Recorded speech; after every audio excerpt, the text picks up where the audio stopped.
First of all, I want to make sure I express my gratitude to all the people that came out and watched us play today, especially all the little kids that were in that tunnel walk or around it. I told our players in there, like, kids, you never know what they're going through, dealing with, how many times they have a chance to come see us. We don't know the situation, so I was really proud of our guys to see them dap kids up, sign autographs, go around, shake people's hands. So proud of our guys for that. Really grateful to all the people that came and watched us play. It wasn't the warmest day, as I think you guys all know. It might have been warm in the box, but it wasn't warm in the field. And but just I think it speaks volumes about our team. And then the second thing, my only second takeaway was, I think because these guys have done everything I've asked them to do. They've gotten better and better and better. They like to play football, even down to the very end. Trying to go down and score, giving Chuba those reps. No one's looking at me. No one's complaining. They like to compete. I think this summer is so crucial to our team. The ability to focus for 3 hours. We saw some lulls in there with the ball on the ground and all that, and that's really the next step when you have the ability to focus for 3.5 hours straight. But I like the progress we've made so far. So with that, I'll see what you guys have. What was just your base summary of how you executed today? I can't. I have so much film to watch. Yeah. You know what I'm saying? That when I'm out there, it's so hard for me. Like, if we hit a big play, I'm upset with the defense. And the offense scored. The crowd's cheering, and I'm over there like, what the heck's wrong with us? On defense, I thought we ran the ball well at times with the first group. We tried to put a lot of different things on tape. I was disappointed we couldn't push the ball through the red zone early. But the turnovers and the balls on the ground bothered me, obviously. We had some missed tackles, but it didn't look like, tackling didn't look atrocious. I thought the quarterbacks did a nice job moving the ball. Ran a little bit of the option game early. So I thought there were some good things there. I thought the kicking game, Timmy knocked that big one through early, but obviously that left something to be desired later. We missed a couple kicks. So there's probably a lot to live on both sides, but I'll get really granular with it as I watch it. Is that the Jeff team? If you look at Sims in terms of operating the offense, just getting everybody lined up, how did that look to you? That was good. Sometimes when you split guys up, guys sometimes have to play in a separate wide receiver position. So there's once or twice it looked like we struggled. The guy had to get lined up for motion, but I thought the motions, the checks, I thought all that. I didn't see any bad checks that were out there. So I thought Jeff's really cool, calm out there. I like his demeanor and feel. He's played a lot of football, so I thought he looked pretty good. Is that the same view you'd seen all spring? And how'd you feel like you threw the ball? You know what? I can't tell you the final numbers. 9 of 13. I thought it looked like he was on time. I thought it looked like he's a passer. He's a passer who runs 4.4. He's not a runner who throws. He's a passer, and I think he did some things with his legs, extending plays. He had dead to rights on the one he spun out. So that's really what we're looking for from him. Weren't able to get the big explosive play maybe that we wanted, but hit the glance to Marcus, which was really good. So I thought when I stand out there, I only stand out there just to sort of see what it feels like, because I don't want to get that opportunity. And I thought it felt pretty good when he was out there. Hey, Coach, how promising was it to see some of the newcomers like Cam Lenhart, Princewell, Maverick? They were making plays and kind of cap off their spring that way. Yeah, Cam and Princewell, Maverick, they play like older players. You bring those guys in, especially the positions. Cam has this unique ability, like his hands and feet don't stop, and so he's able to push pockets and get pressure on the quarterback. Princewell has a unique ability to get off of blocks. He's really great with his hands. Maverick's been so versatile. So the whole spring they've kind of fit in, and they've gone with the ones, they've gone with the twos. They play different positions. There's no entitlement. They're really tough team guys. So I think the future is really, really bright.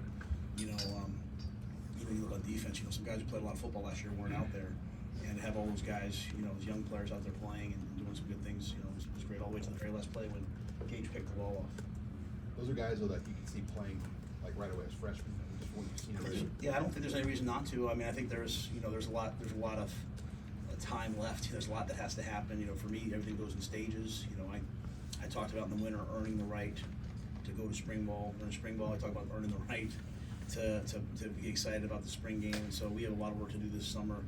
Really the spring, finishing school. We have several weeks left of school, but I would see no reason why those guys wouldn't be fighting to start, play, any and all of the above. And as I said, especially up front on the defensive line, we're going to play two hockey lines if we could, not 3. Keep guys fresh. We have a lot of young talent. You mentioned ball security and fumbles last Saturday after the scrimmage. Was that similar to what you saw today? And how do you view some of those turnovers? Because obviously the defense is doing something to help create them. Yeah, to me on offense, there's no excuse for fumbles. There's no excuse. I can live with an interception here or there, and it will result in you not playing. To be quite honest, no, we're not here to play in fear. It's not one time and you're done, but you have to have the ability to play football. And it looked like I looked up on the jumbotron because they kept going over to review them, and I think one of them, the gentleman said to me like, "Hey, had we reviewed that, it would have been a complete one on Harbor that was a touchdown. It was an incomplete pass." But I knew we were going to play a lot of plays today, and I didn't want to be out there for 4 hours and going through instant replays. So I just said, "Hey, let's play it like it's 1985, and you're making the call." So, we can't have those fumbles. But I love the fact that they got their hands on the ball. That's really, really important to me. I mean, if we could take the ball away, and what I talked about at halftime, Gabe, you in a good mood or what? I'm good. Gabe would tell you, I talked about to the defense, like, hey, the red defense, not that you're playing badly, it's just that they keep starting with the ball on the 30-yard line because your offense keeps turning the ball over. So I'm trying to, always talk about situational football and complementary football. People say that, but that's what happened. The fumble snaps and all that, that's, I'd have to go back and look at it. We'll rotate a lot of guys through there, but we don't make excuses. That just can't happen. And, if it weren't for 66,000 people, I would have thrown my headset on a normal Saturday because that was really frustrating to me. But you know what? It's also important that our guys learn to keep their composure and play through it. And, we kind of fixed it and moved on. Gave the ball to Frank Solich after that first play. What was it like having him here today?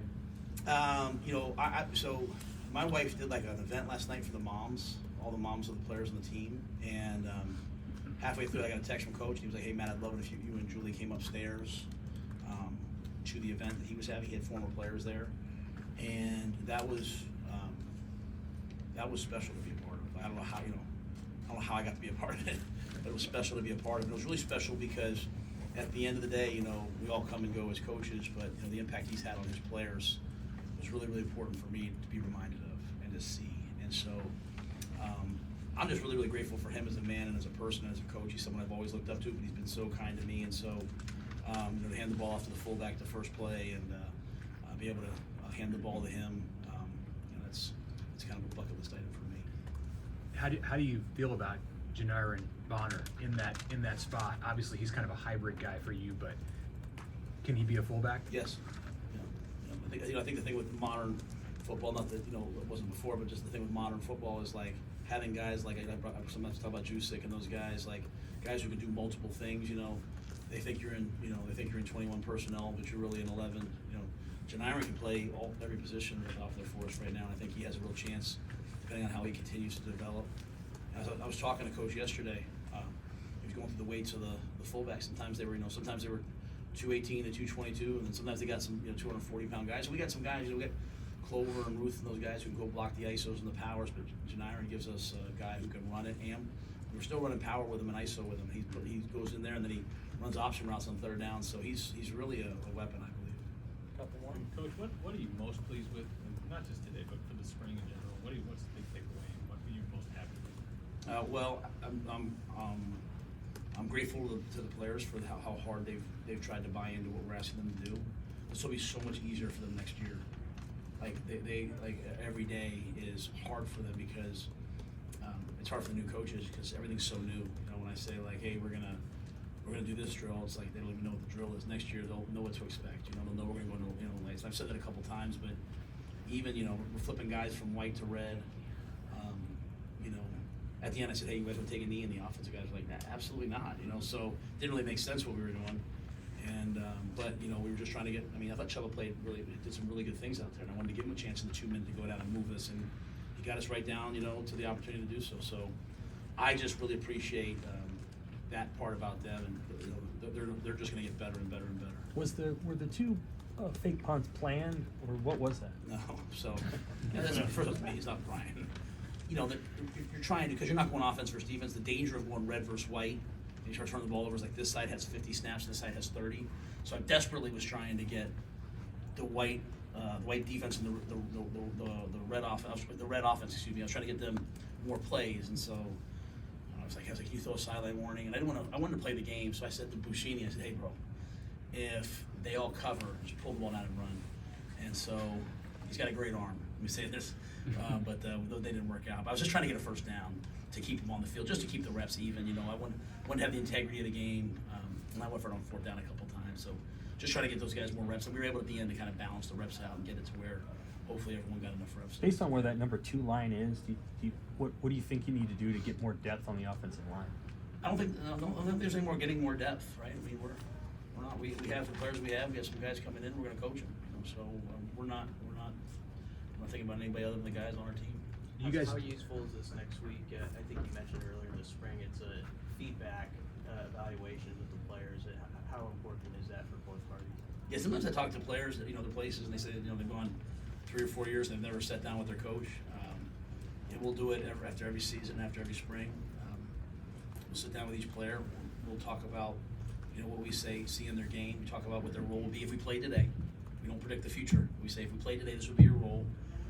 Some of the younger players, we talk about some long-term things in terms of development, and then we talk about their commitment level and off the field stuff, and then we ask them to speak their mind, to give us their part. So that's this week. They'll do it with their position coach and coordinator. They'll all do it with me, and you know, they all have a right to not only understand where we see it, but a lot of times you sit down with these guys and you say, hey, I see this, and they say, Coach, you're missing X, Y, and Z, and they're right.